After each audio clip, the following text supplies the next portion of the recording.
நான் ஒரு ரீடரா நான் நிறைய படிச்சதே வந்து கிரைம் த்ரில்லர்ஸ் தான். பரசுசிலா கதைகளுக்கு வந்து ஷியாம் நிறைய வந்திருக்காரு, மணியம் செல்வம் வரைஞ்சிருக்காரு. அவரை வரைய வைக்கிறதுக்குள்ள போதும் சார், நான் போய் இதுக்கெல்லாம் எப்படி சார் அப்படின்னா. எப்பயுமே அரசியல்னா சிட்டியில நீ சீஃப் மினிஸ்டரா வரப்போறியா, நான் சீஃப் மினிஸ்டரா வரப்போறேன்னு சொல்லிட்டு 2 கட்சிகள்.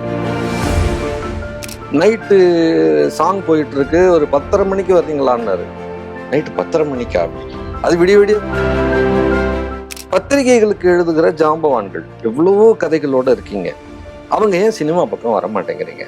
சார் எனக்கு சினிமா கத்துக்கணும், உங்கள்கிட்ட நான் உதவி இயக்குனராக வரலாமான்னு கேட்டேன். சாரி, கேலடி கண்மணி படம் பண்ண ப்ரொடியூசர்கிட்ட கூப்பிட்டு போனார். நான் வந்து சம்பளம் எவ்வளோ கொடுப்பேன் தெரியுமா? நான் என்ன சார் அதெல்லாம் ஒன்றும் பேசலையா சார்? இல்லை நாங்கள் சொல்லணும்ல அப்படின்னு சொல்லிட்டு உங்களுக்கு நான் ₹1 கொடுப்பேன்.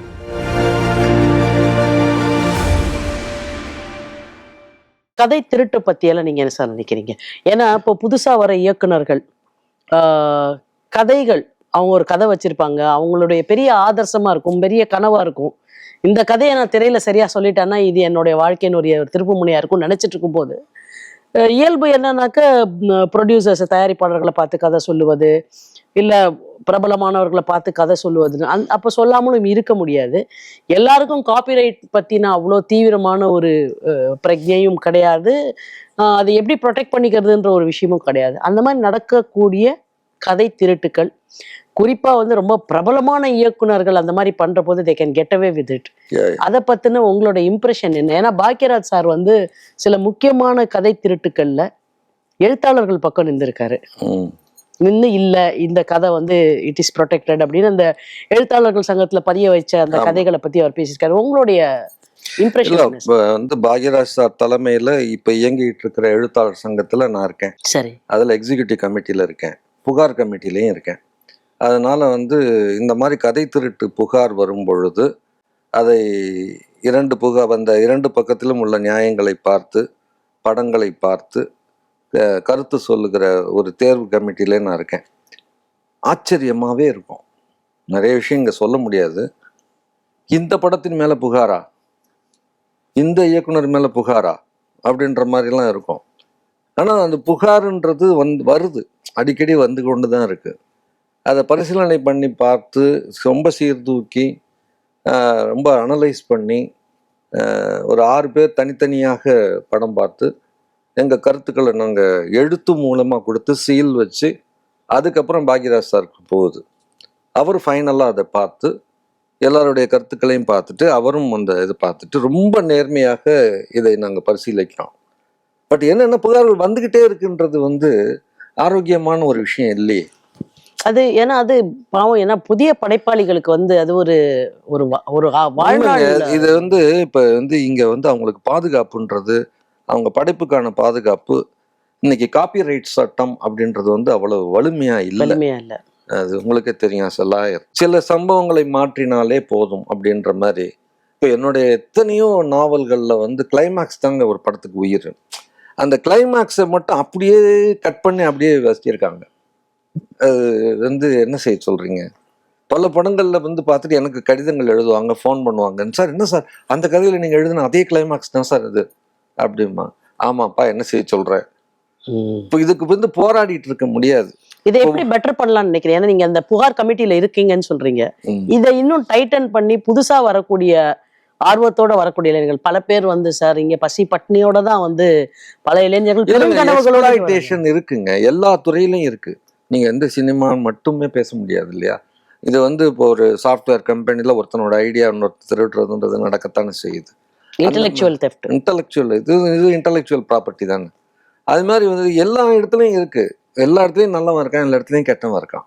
அது மாதிரி இங்கேயும் இருக்கு. அதுக்கு என்ன பண்ண முடியும்? ஒன்றும் இல்லை, ஒரு ஃபேஸ்புக்கில் நம்ம எழுதுற ஒரு பதிவையே என்ன நம்ம பேரை எடுத்துட்டு போட்டுக்கிற ஒரு அநாகரிகம் நடந்துகிட்டு இருக்குல்ல. அஃப்கோர்ஸ். இப்போ எழுத்துன்னு சொல்லும்போது நீங்க எல்லா விதமான ஜானர்ஸ்லயும் எழுதிருக்கீங்க. கிரைம் எழுதிருக்கீங்க, கிரைம் த்ரில்லர் எழுதிருக்கீங்க, அதுக்கப்புறம் ஹியூமர் கலந்த விஷயங்களும் எழுதிருக்கீங்க. இப்போ இப்போ கிரைம் அப்படின்லாம் எழுதும்போது ஒரு ஒரு குற்றத்தை ஒட்டின ஒரு சட்டம் அப்படின்னு இருக்கு இல்லையா, இதுல இந்த டெக்னிக்கல் ஆஸ்பெக்ட்ஸ் இருக்குல்ல, லீகலா சஸ்டெயின் பண்றது. இப்ப ஜஸ்டிஸ் ஜெகநாதன தேவன் சார் எழுதும்போது ஆஸ் அ லாயர் அதை படிக்கச்சே வந்து எனக்கு ரொம்ப வெரி க்ளோஸ் டு தி கோர்ட்டா வந்து நான் அதை ஃபீல் பண்ணியிருக்கேன். நீங்க உங்களை எப்படி எக்யூப் பண்ணிக்கிறீங்க அந்த மாதிரி கதைகள் எழுதும்போது? இல்லை, எனக்கு பேசிக்காகவே எனக்கு வந்து நான் ஒரு ரீடராக நான் நிறைய படித்ததே வந்து கிரைம் த்ரில்லர்ஸ் தான். என்னோட கல்லூரி நாட்களில் அப்போ அப்போ யாரெல்லாம் வந்து கிரைம் எழுதி கொண்டு இருந்தார்களோ, அதுவும் ஆங்கிலத்தில், அந்த இதெல்லாம் எனக்கு ரொம்ப அட்ராக்டிவாக இருந்துச்சு. நான் லா படிக்கணும்னு கூட ஆசைப்பட்டேன். என்னோட குடும்ப சூழ்நிலை படிக்க முடியல. அதனால நான் உருவாக்கின பரத் கேரக்டரை லாயர் ஆக்கிட்டேன். அதனால அந்த பரத் கேரக்டரில் பாதி நான் தான். ஏன்னா வந்து ஒரு தேடல் எனக்கு எப்பயுமே உண்டு. இந்த பரபரப்பான விஷயங்கள் இருக்கு இல்லையா, அது மாதிரி படங்கள் பார்க்குறதும், அந்த அதில் போடப்படுகிற ஒரு முடிச்சு, அதற்கப்புறம் அதை அவிழ்க்கப்படுகிற விஷயம், ஹிச்காக் படங்கள்லாம் எனக்கு அவ்வளோ பிடிக்கும். ஏன்னா நார்த் அதில் பை நார்த் வெஸ்ட். ஆமாம், எல்லா படமும் பார்த்துருக்கேன். அது வந்து அந்த அப்பயே பார்த்தேன், அப்புறம் ரிப்பீட்டில் பார்ப்பேன், மறுபடி பார்ப்பேன். என்ன மனுஷன் இப்படியே பண்ணியிருக்கான், அந்த காலத்துலேயே அப்படி பண்ணியிருக்கானே, இப்படி சிந்திச்சிருக்கானே அப்படின்னு சொல்லிட்டு அவ்வளவு அந்த நுணுக்கங்கள் இருக்கு இல்லையா, சின்ன சின்ன சின்ன சின்ன ஒரு விஷயம் டயலாக்ல கூட அவ்வளவு கான்சென்ட்ரேஷன். இப்ப நார்த் பை நார்த் வெஸ்ட்ல பாத்தீங்கன்னா, ஒருத்தன் தப்பிச்சு ஓடி வந்து ஒரு ட்ரெயின்ல ஏறுற மாதிரி ஒரு காட்சி. அவன் பின்னாடி அவனை தேடி போலீஸ் வருது. ஸோ ஹீரோயின் என்ன பண்ணுவா, ஒரு அப்பர் பர்த்தில் அவனை ஹீரோவை போட்டு அந்த அப்பர் பர்த்தை மூடிடுவா. அவன் தேடிட்டு வரவங்க வந்து இங்கே யாரா வந்தாங்களா, வரல அப்படி. ஸோ அவங்க போன அப்புறமா கதவு சாத்தியிருக்கும், கேபின் மாதிரி சாத்திட்டு உடனே அந்த பர்த்தை ஓப்பன் பண்ணிட்டு போயிட்டாங்க அவங்க அப்படின்னு. ஸோ அவன் ஒரு கூலர்ஸ் எடுத்து, கூலர்ஸ் உடையிலையான்னு பார்த்துக்கிட்டே கேட்பான், tell me why are you so good to me அப்படின்னு. உடனே ரொம்ப ஹியூமரஸாக சொல்லுவான், shall I come up and tell you why அப்படின்பா. அதுக்கப்புறம் அந்த ட்ரெயின் போகிற மாதிரி ஒரு காட்சி இருக்கும். இந்த மாதிரி ரொம்ப ஒரு ஹியூமரஸாலாம் சில காட்சிகள் amidst a lot of suspense. North by north வெஸ்ட்ல இந்த மாதிரி ஒரு காட்சி வரும். இந்த மாதிரியான ஹியூமர் காட்சிகளை உங்க நாவல்ல நீங்க வைக்கணும்னு எப்படி உங்களுக்கு? இயல்பாகவே நான் வந்து அதான் சொன்னேன், முதல் சிறுகதையே வந்து ஒரு ஹியூமர் பேஸ்டு தான். ஸோ வந்து ஒரு காதல் கதை எழுதினாலும், சீரியஸான கதை எழுதினாலும், பேசிக்காகவே ஒரு நகைச்சுவை கோட்டிங் இருக்கும் அதில்.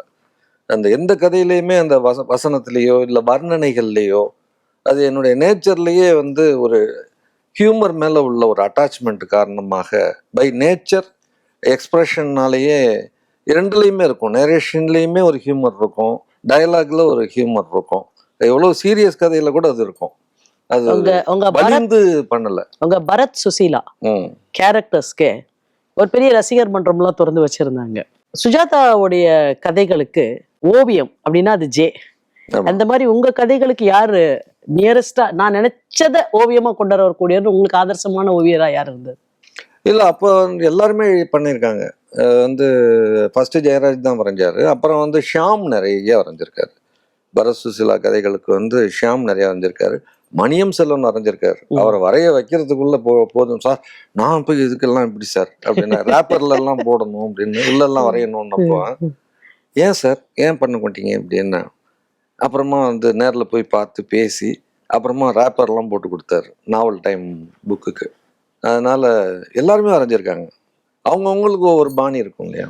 அது உங்ககிட்ட கேட்க தோன்ற கேள்வி. சுஜாதா சார் இருந்தால் அவர்கிட்டையும் கேட்டிருப்பேன். அன்ஃபார்ச்சுனேட்லி எனக்கு அந்த வாய்ப்பு கிடைக்கல. அது ஏன் நீங்க எல்லாருமே வந்து உங்களுடைய விமன் கேரக்டர்ஸோட டிஷர்ட்ஸ்ல மட்டும் வாசகங்கள் வர மாதிரி எழுதுறீங்க? இல்லை, மென் கேரக்டர்ஸுக்கும் வந்திருக்கு, நீங்க சரியா பார்த்துருக்க மாட்டீங்க. ரெண்டாவதுங்க, இதெல்லாம் வந்து ஒரு ஒரு சின்ன ஜாலியான ஒரு குறும்பு. அதை பெண்களும் ரசித்தார்கள். சொல்லப்போனால் எனக்கு அந்த காலகட்டத்தில் வந்து இதை எழுதுங்கன்னு சொல்லிட்டு எனக்கு கடிதங்களில் இதை கூட நீங்கள் போடலாம், இதை கூட போடலான்னு சொல்லிட்டு அவங்களே எவ்வளோ சஜஸ்ட் பண்ணியிருக்கிறாங்கன்றதே நீங்கள் பார்க்கலாம். இப்போ ஒரு பெண்ணின் உடல் உறுப்புகளை வர்ணனை அப்படின்றது அது ஒரு ஒரு ஒரு எல்லை தாண்டாமல் இருப்பதுன்றது ஒரு சுவாரஸ்யம். சங்ககால பாடல்லேருந்து இருக்கு. திருக்குறள் உலக இலக்கியத்தில் எதுக்கு காமத்து பால்னு கேட்டிங்கன்னா என்ன சொல்ல முடியும்? இப்போ வந்து கி ராஜநாராயணன் மிகப்பெரிய இலக்கியவாதின்னா ஏன் வயது வந்தவர்களுக்கு மட்டும்னு ஒரு புக் எழுதினாரு? எல்லாத்துக்குமே கேட்கலாம். ஸோ ஒரு அந்த ஒரு எல்லை மீறாமல் அவ்வளவுதான். அதை வந்து நம்ம அந்த ஒரு பெண்களே ரசிக்கிற அளவுக்காக அந்த எல்லை தாண்டாம தான் நான் கையாண்டிருக்கேன். இப்போ உங்களோட எழுத்துக்கள்ல வந்து ரொம்ப சக்சஸ்ஃபுல்லான எழுத்து இந்த இந்த பர்டிகுலர் கதைக்கு ரொம்ப மற்ற எல்லாவற்றையும் விட மிகப்பெரிய வரவேற்பு பெற்ற தொடர்கதைகள்னு சிலது இருக்கும். சில கதைகள் நாம எதிர்பார்த்த அளவிற்கு அது எங்கேயோ ரீச் ஆகாம கூட இருக்கும். ஆனா ஸ்டில் அது நமக்கு ஆதர்சமான கதையா இருக்கும். இப்போ for example Bharat Raja sir கிட்ட கேட்டீங்கன்னாக்க அவருக்கு ரொம்ப பிடிச்ச படம் வந்து அவருடைய படங்கள்ல காதல் ஓவியம். ஆனா அவர் எதிர்பார்த்த அளவுக்கு அது வந்து ஆடியன்ஸ்கிட்ட போய் சேரல. அவர்கிட்ட அதை பத்தி எப்ப கேட்டாலுமே அவர் ஒரு பெரிய வருத்தத்தோட அதை பத்தி பேசுவார். அந்த மாதிரி நீங்க ரொம்ப எதிர்பார்த்த ஒரு கதை இன்னும் எனக்கு பிடிக்கும், அது ஆடியன்ஸ் கிட்ட அவ்வளவு டேக் ஆஃப் ஆகாட்டியும் எதனா கதைகள் இருந்திருக்கா? அது விகடன்ல எழுதின ஒரு கதையை சொல்லலாம். வெட்டு குத்து கண்ணே காதலி அப்படின்னு ஒரு டைட்டில். அது சார் தான் வச்சாரு, எடிட்டர் தான் வச்சாரு. நான் ஒரு அரசியல் பின்னணியில் நடக்கிற ஒரு காதலும் ஒரு லோக்கல் அரசியலும். அதாவது என்னன்னா, எப்பயுமே அரசியல்னா சிட்டியில நீ சீஃப் மினிஸ்டரா வரப்போறியா, நான் சீஃப் மினிஸ்டரா வரப்போறேனான்னு சொல்லிட்டு இரண்டு கட்சிகள் இதை பின்னணியை தான் எல்லாருமே எடுத்துக்கிறாங்க. ஊர்ல இருக்கு இல்லையா, எம்எல்ஏ லெவல்ல மாவட்ட செயலாளர்கள் மத்தியில அங்க ஒரு அரசியல் இருக்கு. அந்த அரசியல் லோக்கல் அரசியலை வந்து நிறைய பேர் தொடல. இல்லை, லோக்கல் அரசியல்ல பார்த்தீங்கன்னா அந்த கொடி மரம் வந்து ஒரு அடிக்கு மேல இருந்தாலும் அது ஒரு பெரிய குத்து வெட்டு வரைக்கும் போய் நிற்கும். இவன் ஒரு புதுசா இந்த கட்சி வந்து ஒரு கொடி கம்பம், அவன் வந்து 50 அடியா, நம்மளது 60 அடி அப்படின்னு ஆரம்பிப்பாங்க. ஸோ அந்த மாதிரி அடுத்தது யாரு வந்து எம்எல்ஏக்கு தலைவர் சொல்ல போறாரு, எம்எல்ஏ போஸ்ட் ஒருத்தன் கிடைச்சவன் கிடைக்காதவன் அப்படின்னு அந்த லோக்கல் அரசியல் இருக்கு இல்லையா, அந்த பின்னணியில ஒன்று பண்ணணும்னு சொல்லிட்டு அதுக்கு நிறைய ஒர்க் பண்ணி அந்த லோக்கல் அரசியல் பின்னணியில ஒரு காதல், அந்த காதல் எப்படி பாதிக்கப்படுது, இந்த அரசியல் அதை எப்படி பாதிக்குது அப்படின்றத வச்சுதான் நான் அந்த கதை பண்ணேன். அது அவ்வளோ கிளிக் ஆகல. எழுத்தாளராக இருக்கக்கூடிய நிறைய பேருக்கு அவங்களுடைய உள்ளுக்குள்ள கனன்று கொண்டே இருக்கக்கூடிய ஒரு கனவு என்பது திரைத்துறைக்கு போகணும்னு. உங்களுக்கு அந்த மாதிரி கனவுகள் இருந்ததா? போகணும்னா என்னவா போகணும்னு நினைச்சீங்க? அது நடந்ததா இல்லை ஏன் நடக்கல? இல்லைங்க, திரைத்துறைன்றது என்னோட கனவுல இல்லை. எனக்கு வந்து என்னன்னா அது நடந்தது. என்னன்னா, நான் வந்து பத்திரிகை மேல எனக்கு ரொம்ப காதல். ஒரு பத்திரிகை ஆசிரியர் ஆகணும் அப்படின்றது எனக்கு பிடிச்சது. கதை எழுதுறது தவிரவும் எழுத்தாளர் அப்படின்றது அடுத்த கட்டமாக, அதன் அடுத்த கட்டம் அப்படின்னு நான் நினைச்சுக்கிட்டு இருந்ததுன்றது ஒரு எடிட்டர், ஒரு பத்திரிகையின் ஆசிரியர் ஆகணும். அந்த நேரத்துல வந்து சாவி அவர்கள் வந்து நீங்க உதவி ஆசிரியராக இங்க என்கிட்ட சேர்றீங்களா, மாதம் 1500 ரூபாய் இப்போதைக்கு என்னால் கொடுக்க முடியும் அப்படின்னு எழுதுறாரு. எப்போன்னா 81, 82 அந்த டயத்துல அந்த லெட்டரை வச்சுட்டு இன்னும் பாரத ரத்னா விருது மாதிரி வச்சுக்கிட்டு குதிக்கிறேன் நான். அந்த 1500ன்றது இன்னைக்கு வந்து 1.5 லட்சம் ரூபாய்க்கு மேல, சொல்றது 80ல பெரிய கேஸ்.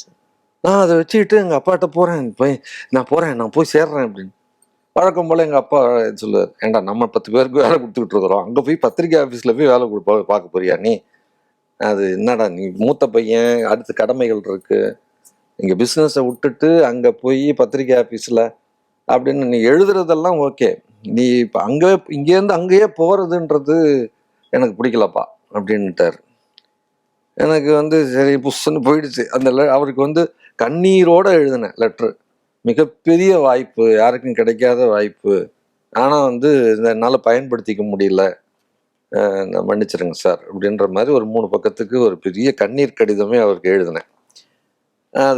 அதற்கு அப்புறம் நானே சொந்தமா பத்திரிகை துவங்குற மாதிரியான ஒரு சூழல் உருவாகி தான் நான் சென்னைக்கு வர வேண்டியதா இருந்துச்சு. ஸோ எனக்கு வந்து பத்திரிகை மேல தான் காதல். அதோட அடுத்த கட்டமா தான் ஒரு திசைகள் ஆரம்பிக்கிறப்ப நீங்க தான் இங்க வர முடியல, உங்க ஊர்ல இருந்துகிட்டே 8 பேர்ல 10 பேர்ல ஒருத்தரா ஒர்க் பண்ணுங்கன்னாரு. ஸோ அது கொஞ்சம் காம்பன்சேட் ஆச்சு. நீங்க அங்க இருந்துகிட்டே உதவி ஆசிரியரா வேலை பார்க்கலாம், திருச்சியில தஞ்சாவூர்ல என்ன நிகழ்ச்சி நடந்தாலும் கவர் பண்ணுங்க பாரு. அது மாதிரி திருச்சியில நட்சத்திர கிரிக்கெட்டு, இதில் தஞ்சாவூர்ல நடக்கிற நிகழ்ச்சிகள்லாம் போய் கவர் பண்ணி எழுதுவேன். சினிமா விமர்சனம்லாம் அங்கேருந்து அனுப்பியிருக்கேன். ஸோ அங்க இருந்து கொண்டே ஒரு பாதி ஆசிரியர் வேலையெல்லாம் பார்த்துருக்கேன் நான். ஸோ இதுல திசைகள்ல கிடைத்த அனுபவம். ஸோ பத்திரிகை தான் எனக்கு மோட்டிவா இருந்தது. அந்த பத்திரிகைக்கு சொந்தமாகவே துவங்கி அது வந்தப்புறம் அதுல ஒரு பேட்டி எடுப்பதற்காக பாக்யராஜ் சாரை சந்திச்சோம். ஒரு படம் RRR நினைக்கிறேன். அந்த படத்தோடைய ஷூட்டிங் அப்போ நைட்டு சாங் போயிட்டு இருக்கு, ஒரு 10:30 மணிக்கு வர்றீங்களான்னாரு. நைட்டு 10:30 மணிக்கா அப்படின்னு? அது விடிய போகுங்க, நீங்க வாங்க இன்பிட்வீன் ஷாட்ல பேசலாம் அப்படின்னாரு. சரி அப்படின்னு சொல்லிட்டு நம்ம ஷூட்டிங் பார்த்த மாதிரி இருக்கும். ஆனா 10:30 மணிக்குன்றப்ப நாங்கள் காஃபி எல்லாம் குடிச்சிட்டு நம்ம தூங்காமல் இருக்கணுமேன்னு சொல்லிட்டு போனால் அவர் சுறுசுறுன்னு ஒவ்வொரு ஷாட்டும் போவார், வருவார், உட்காந்து பேசுவார். அப்போ அந்த இன்டர்வியூவில் அவர் சொன்ன ஒரு விஷயம், அதுக்கு முன்னாடி எங்களுக்குள்ள அறிமுகம்லாம் உண்டு. நான் கதையெல்லாம் எழுதிட்டேன் பாக்யாவில். அப்போ அவர் என்ன சொன்னார்னா, பத்திரிகை எழுத்தாளர்கள், சினிமா எழுத்தாளர்கள்னு 2 டிவிஷன் இருக்குது. திருப்பி திருப்பி சினிமாவுக்கு எழுதுபவர்கள் சினிமா எழுத்தாளர்கள் தான் எழுதுறாங்க. ஒரு கதை வேணும்னா பஞ்சு சார்ட்டியோ, ஒரு ஆரூர்தாஸ்டியோ, அவர்கிட்டயோ ஒரு 10 பேர் இருக்காங்க தான் போகிறோம். பத்திரிகைகளுக்கு எழுதுகிற ஜாம்பவான்கள் எவ்வளவோ கதைகளோடு இருக்கீங்க, அவங்க ஏன் சினிமா பக்கம் வர மாட்டேங்கிறீங்க அப்படின்னாரு. நல்ல கேள்வியாக இருக்கே அப்படின்றது எனக்கு இது பட்டது. அது என்னென்ன பல காரணங்கள், அதை காம்ப்ரமைஸ் பண்ணிக்கணுன்ற மென்டாலிட்டி வேணும். கொஞ்சம் சினிமான்றது கூட்டு உழைப்பு, கதைன்றது நம்ம தனி ராஜ்யம். அங்கே டைரக்டருக்கு கீழே இயங்குவதற்கான அந்த மனநிலை இருந்தால்தான் அங்கே போக முடியும். அதனால தான் நிறைய ஜாம்பவான்கள் போகலைன்றது என்னுடைய கணிப்பு. அது அவர்கிட்டையும் அப்போ சொன்னேன்னா. ஆனால் எனக்கு அது ஒரு தூண்டலாக இருந்துச்சு. Why not we learn cinema தான் பட்டுச்சு. அப்போ கூட நான் அவர்கிட்ட ஒரு 10 நாள் கழித்து போய் அவர் சந்திச்சு, சார் நீங்கள் சொன்னது எனக்கு ரொம்ப அப்படியே ஹாண்டிங்காக இருக்குது சார், எனக்கு சினிமா கற்றுக்கணும், உங்கள்கிட்ட நான் உதவி இயக்குனராக வரலாமான்னு கேட்டேன். சார் என்ன சார் இது 5 தொடர்கதை எழுதிட்டு இருக்கீங்க, நாவல் எழுதிட்டு இருக்கீங்க, 2 பெண் குழந்தைங்கள்ன்றீங்க, சென்னை வந்திருக்கீங்க, பார்த்துக்குங்க அப்படின்னாரு. இல்லை சார் நான் அதெல்லாம் பிளான் பண்ணிக்கிறேன் அப்படின்னு சொல்லிட்டு எல்லாத்தையும் குறைச்சேன். ஒரு 3 வருடங்கள் எழுத்து வேலையில் எல்லாத்தையும் குறைச்சிட்டு அவரோட 2 படம் ஒர்க் பண்ணேன். அவசர போலீஸ் 100, பவுனு தான். 2 படத்துலையும் உதவி இயக்குனராக பணிபுரிந்து அது சினிமாவை கற்றுக்கொண்டேன். எல்லா சினிமாவில் உள்ள எல்லா கிராஃப்டையும் பக்கத்தில் இருந்து பார்த்து அது எனக்கு எவ்வளவு கதைகள் குடிச்சு தெரியுமா. அதில் பாத்திரங்கள், அந்த பின்னணி அப்படின்ற சினிமா பின்னணியிலேயே நிறைய கதைகள் எழுதுறதுக்கான வாய்ப்புகள் எனக்கு கிடைச்சிது. அது முடிச்சுட்டு அடுத்தது எனக்கு இயக்கத்துக்காக அதுக்கப்புறமா தான் இது கற்றுக்கிட்டது எதுக்கு, இதுதான் கற்றுக்கிட்டோமே. அப்போ ஒய் நாட் வி டைரக்ட் அப்படின்ற அடுத்த ஒரு நோக்கத்தில் டைரக்டர் நம்ம வசந்த் இருக்கார் இல்லையா, நம்ம ரொம்ப க்ளோஸ் ஃப்ரெண்டு தான். அவர் கேளடி கண்மணி படம் பண்ண ப்ரொடியூசர்கிட்ட கூப்பிட்டு போனார். அவர்கிட்ட போய் எதாவது கதை வச்சுருக்கீங்களான்னாரு. இது மாதிரி தொட்டால் தொடருமே பண்ணலாம் சார், நல்ல கதை சார் இது அப்படின்னு. நான் படிச்சிருக்கேனே, நீங்கள் எனக்கு கதையே சொல்ல வேணாம், எப்போ ஆரம்பிக்கிறீங்கன்ட்டு. எனக்கு இவ்வளவு சுலபமாக வாய்ப்பு வாங்குறது இல்லை சார், நீங்கள் பண்ணிடுவீங்க சார், நீங்கள் அவர்கிட்ட இருந்திருக்கீங்க, இவர் வசந்த் சொல்கிறாரு, அப்புறம் வேற என்ன சார், நீங்கள் பண்ணிடலாம் சார், தொட்டால் தொடருமே பண்ணிடலாம் சார், எனக்கு கதை ஓகே சார், கதை படிக்கவே இல்லை, நான் கதை சொல்லவே இல்லை அப்படின்ற அந்த ஒரு சூழ்நிலையில். ஆனால் அவர் ஒரே ஒரு விஷயம்தான் சொன்னார். என்ன சொன்னாருன்னா, இந்த படத்துக்கு உங்களுக்கு நான் சம்பளம் எவ்வளோ கொடுப்பேன் தெரியுமா அப்படின்னு. நான் என்ன சார் அதெல்லாம் ஒன்றும் பேசலையா சார், இல்லை நாங்கள் சொல்லணும்ல அப்படின்னு சொல்லிட்டு உங்களுக்கு நான் ₹1 கொடுப்பேன் அப்படின்னாரு. ₹1 என்ன ₹1 அப்படின்னு. ₹1 100 பைசா சார், ₹1 அதான் உங்களுக்கு இந்த படத்துக்கு சம்பளம் அப்படின்னாரு. சரி, இவர் ஏதோ ஆழம் பார்க்குறாருன்னு புரிஞ்சுட்டு நான், சார் ஆனால் அதே ஒரு சின்ன நிபந்தனை சார், என்ன, அதை நீங்கள் செக்காக கொடுத்துருங்க, நான் ஃப்ரேம் போட்டு மாட்டிக்குவேன் அப்படின்னு. சார் உங்கள்கிட்ட பேசவே முடியாது போட்டிருக்கேன் அப்படின்னு. அப்புறம் ஒரு 6 மாதம் அந்த திரைக்கதையெல்லாம் அமைச்சு இளையராஜா மியூசிக்கு அது இதுன்னு சொல்லிட்டு அனௌன்ஸ்மெண்ட் எல்லாம் பண்ணுற அளவுக்கு சினிமாவில் பல காரணங்களால் அப்படின்னு சொல்லுவோம் இல்லையா, அந்த பல காரணங்களால் அந்த டேக் ஆஃப் ஆகலை அந்த ப்ராஜெக்ட். இதே தொட்டால் தொடரும் தலைப்பு தான் வச்சு எல்லாமே ரெஜிஸ்டர் பண்ணி ஸ்கிரிப்டெல்லாம் எழுதி நடிகர் நடிகைகள் தேர்வெல்லாம் ஆகி அடுத்த கட்டம் போகும் பொழுது அவருக்கு சில படங்கள் சரியாக போகலை. ஸோ அவர் நிறுவனத்தையே மூட வேண்டிய சூழ்நிலை அவருக்கு ஏற்பட்டது. அதுக்கப்புறம் எனக்கு ஒரு மனச்சோர்வு வந்துச்சு. அப்போ தான் டெலிவிஷன் இண்டஸ்ட்ரி துவங்குனுச்சு.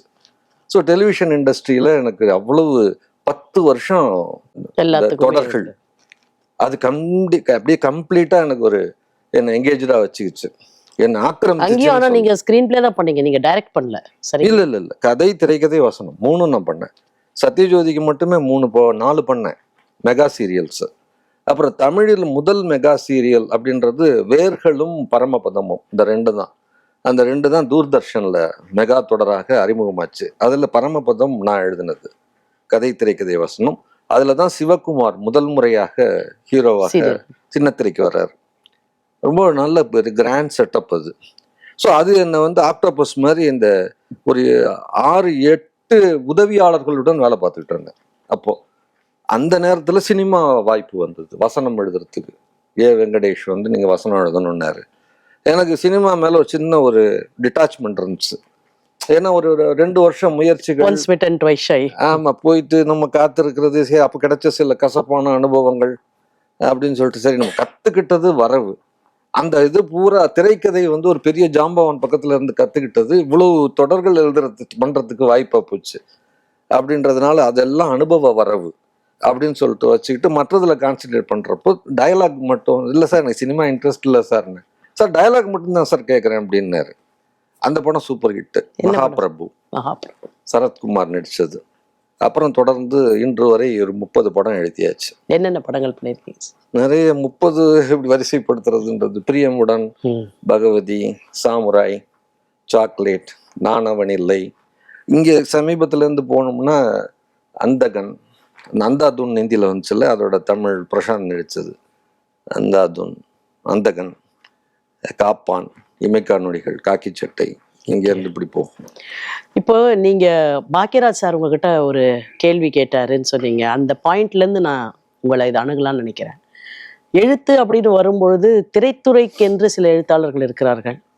நீங்க ஆனால் பத்திரிகை துறையில் எழுதுறவங்க ஏன் சார் திரைப்படத்துக்கு வரமாட்டீங்கன்னு கேட்குறாங்கன்னு கேட்டார். எழுத்துல 2 விதமா இருக்குன்னு நீங்க அங்கேருந்து அதை பார்க்க போனாக்க, இப்போ இலக்கியத்திலே பார்த்தீங்கன்னா, இல்லை இன்னைக்கு இருக்கக்கூடிய எழுத்துலகத்துல பார்த்தீங்கன்னா, கமர்ஷியல் ரைட்டிங், சீரியஸ் ரைட்டிங் அல்லது பிரபல எழுத்தாளர்கள், தீவிர எழுத்தாளர்கள், இல்லை நவீனத்துவ எழுத்து அப்படின்ற மாதிரி 2ஆ பிரிக்கிறாங்க.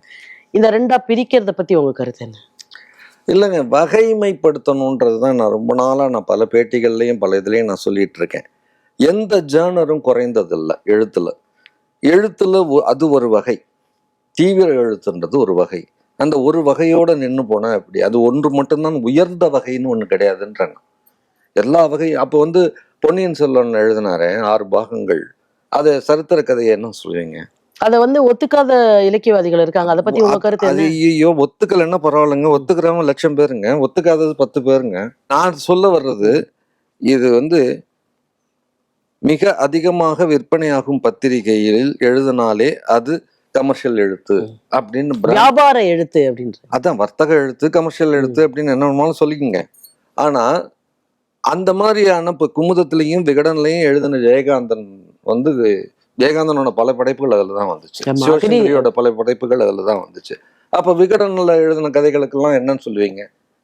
அதை ஒத்துக்கவே மாட்டேங்கிறாங்களே. ஐயோ, அவங்க ஒத்துக்கலைன்னா என்னங்க, இவங்க 1,00,000 பேர் இங்கே ஒத்துக்கிறாங்க இல்லைங்க. நான் வந்து வாசகர்கள் அல்டிமேட்டா அவங்க தெளிவா இருக்காங்க. அவங்களுக்கு என்ன வேணும்னு அவங்க தான் முடிவு பண்ணணும். ஒரு வாசகன் தீவிரமான ஒரு எழுத்து வேணும்னா அங்க போய் படிச்சு. இப்போ நீங்க இப்படி பேசும்பொழுது, நீங்க வருவதற்கு முன்னாலேயே இங்க வந்து சுஜாதா இருந்தாரு, பாலகுமாரன் இருந்தாரு, சுப்பிரமணிய ராஜு இருந்தாங்க, அப்கோர்ஸ் இந்துமதி, சிவசங்கரி, அனுராதா ரமணன், ஒரு நீண்ட லிஸ்ட். நான் சில நேம் பண்றேன், இட்ஸ் நாட் எக்ஸாஸ்டிவ் லிஸ்ட். இப்ப இத்தனை எழுத்தாளர்கள் இருக்கிற போதுதான் நீங்களும் இங்க வந்தீங்க. இந்த மாதிரி இன்றைக்கு பத்திரிகை உலகத்துல ஒரு பெரிய லிஸ்ட் இல்லாம போனதுக்கு என்ன காரணம்னு நினைக்கிறீங்க? இல்ல, பத்திரிகை உலகமே சாம் குறைஞ்சிருச்சு இல்லைங்க, நீங்க அப்படித்தானே பார்க்கணும். இன்னைக்கு மீடியா மாறிடுச்சு இல்லையா? புத்தக உலகம் அப்படின்றதும் இந்த வீக்லி மேகசின்ஸ் அப்படின்றதோ அதனுடைய சாம் குறைந்து விட்டது. பிரைவேட் ரைட்டிங், அதாவது பத்திரிகை அல்லாத வேறு விதமான எழுத்துக்கு இங்க ஸ்கோப் நிறைய இருக்குன்னு நினைக்கிறீங்களா? இப்ப அதுதான் ஸ்கோப். இப்ப வந்து ஒருத்தர் வந்து எந்த பத்திரிகையிலையும் தொடர் எழுத வேண்டியதில்லை. தானா ஒரு 15 சிறுகதை எழுதிக்கிட்டு அதை வந்து பிளாக்ல எழுதலாம், ஒண்ணுமே எழுத வேணாம். ஒரு 15 கதை தனியா எழுதிட்டு அவங்களே ஒரு பிரிண்ட் ஆன் டிமாண்ட்ல வந்து ஒரு 15 புத்தகம் 30 புத்தகத்தை போட்டுட்டு ஒரு விழா. வாசகர்களுடைய எண்ணிக்கை கூடி இருக்கா? உண்மையிலேயே வாசிக்கிறாங்களா? ஏன்னா அதை பத்தி 2 கருத்து நிலவுகிறது. வாங்குறாங்களே தவிர வாசிக்கிறது இல்லைன்றது ஒண்ணு. எவ்வளவு வாசகர்களுக்கு இருக்கிறாங்களோ அதுக்கு ஈக்குவலா எழுத்தாளர்களும் ஆயிட்டாங்க. சோ இதுல யார் எழுத்தாளர்கள் யார் வாசகர்கள்ன்ற மாதிரி ஒரு குழப்பம் இருக்கு. இதை பத்தி எல்லாம் உங்களோட கருத்து என்ன? இல்லைங்க, வாசகர்கள் வந்து டிவைட் ஆயிருக்காங்க. ஏதாவது எங்க வாசிக்கிறோம்ன்றது ஒண்ணு இருக்கு இல்லையா? புத்தகத்துல படிக்கிறதுன்றது ஒண்ணு இருக்கு, டிஜிட்டலா படிக்கிறதுன்னு ஒண்ணு இருக்கு. இன்னைக்கு டிஜிட்டல் எழுத்துக்கள் அதிகமா இருக்கு. ஸோ வந்து மொபைல்ல படிக்கிறது, லேப்டாப்ல படிக்கிறது, கிண்டல்ல படிக்கிறதுன்றது, அது மாதிரி எங்க படிக்கிறதுன்றது, வாசிப்பு தளம் அப்படின்றது ஒரு செக்ஷனுக்கு மாறி இருக்கு. அதே மாதிரி ஆடியோ புக்ஸ் அப்படின்னு ஒண்ணு வந்துருச்சு. முந்தி அதெல்லாம் கிடையாது. ஒரு கதையை ஆடியோ புக்ஸாக கேட்பதுன்றது வந்து ஒரு இப்போ லேட்டஸ்டா வந்த ஒரு வளர்ச்சி. ஸோ இங்கே ஒரு கொஞ்சம் பேர் போயிட்டாங்க, இங்கே கொஞ்சம் பேர் போயிட்டாங்க. ஸோ பத்திரிகையாக புத்தகம் மூலமா தான் நான் படிப்பேன் அப்படின்ற வாசகன் இருக்கான் இல்லையா, அவங்க தொடர்ந்துகிட்டு தான் இருக்கிறாங்க. ஆனால் எண்ணிக்கையில் பிரிகிறதுக்கு இன்னொரு மேஜரான காரணம் லாங்குவேஜ். இன்னைக்கு உள்ள மீடியம் ஆஃப் எஜுகேஷன், இன்னைக்கு இன்றைக்கு உள்ள குழந்தைகள், இன்றைக்கு +2 படிக்கிற, இன்னைக்கு காலேஜ் படிக்கிற எவ்வளவு பேர் தமிழை படிக்கிறாங்க. தமிழே படிக்காமல் எல்கேஜியில இருந்து ஒரு டிகிரியை முடித்து விட்டு வேலைக்கும் போக முடியும், அமெரிக்காவுக்கும் போக முடியும் அப்படின்ற ஒரு ஆப்பர்ச்சுனிட்டி இங்கே இருக்கிறப்ப, மீடியம் ஆஃப் எஜுகேஷனே உங்களுக்கு தமிழில் அவ்வளவு முக்கியத்துவம் இல்லை அப்படின்றப்ப தமிழ் வாசகன் அப்படின்னு எப்படி கிடைக்கும்? இதே சமயத்தில் ஆங்கிலம் அப்படின்றது, இப்போ நீங்கள் எந்த ஒரு ஒடிசி புக்கு போங்க, லேண்ட்மார்க் போங்க, அங்கே தமிழுக்குன்னு இருக்கிற செக்ஷன் ரொம்ப கம்மியாக தானே இருக்குது. ஃபுல்லாக இங்கிலீஷ் புக்ஸ், அவ்வளோ புக்ஸ் இருக்குது. அப்போ அதை யார் வாசிக்கிறான்? அப்போ இங்கிலீஷ் புத்தகம் ஏன் இங்கே சென்னையில் விற்கிது? இப்போ ஜே.கே. ரவுலிங்கோடைய புத்தகம் 600 மில்லியன் காப்பீஸ் போச்சு. அதான் ஹையஸ்ட் சேல்ஸ் புக்ஸ்லே. 84 லாங்குவேஜ் டிரான்ஸ்லேட் ஆகிருக்கு. அப்போ அதை யார் படிக்கிறா? ஸோ லாங்குவேஜ், எந்த லாங்குவேஜில் படிக்கிறோம்ன்றது ஒன்று இருக்கு இல்லையா? அந்த மாதிரி தமிழில் படிப்போம். தமிழில் நம்ம வாசிக்க தெரிஞ்சணும் இல்லையா? முதல்ல தமிழ்லயே நிறைய டிரான்ஸ்லேஷன் ஒர்க் வருது இல்லையா? அது வருதுங்க. நான் சொல்ல வர அது படிக்கிறதுக்கு நான் தமிழ் தெரிஞ்சிருக்கணும்ல எனக்கு. சரி, நீங்க நம்ம முதல்ல இந்த கேள்வி ஆரம்பிச்ச இடம், இதுல பல டைமென்ஷன் இருக்குன்ற. தமிழ் தீவிர எழுத்துன்னு ஒன்னும் வர்த்தக எழுத்துன்னு ஒண்ணு சொன்னோம் இல்லைங்க. அப்படியெல்லாம் ஒரு பெரிய பிரிவெல்லாம் இல்லைங்க. அதாவது நீங்க சொல்றீங்க இல்ல, நான் சொல்ல வர்றேன், கமர்ஷியல் ரைட்டிங் அப்படின்னா என்ன? கமர்ஷியல் ரைட்டிங் இப்போ அகரம் ஃபவுண்டேஷன் இவர் வச்சு நடத்திட்டு இருக்காங்க, சூர்யா. இது சினிமா மூலமாக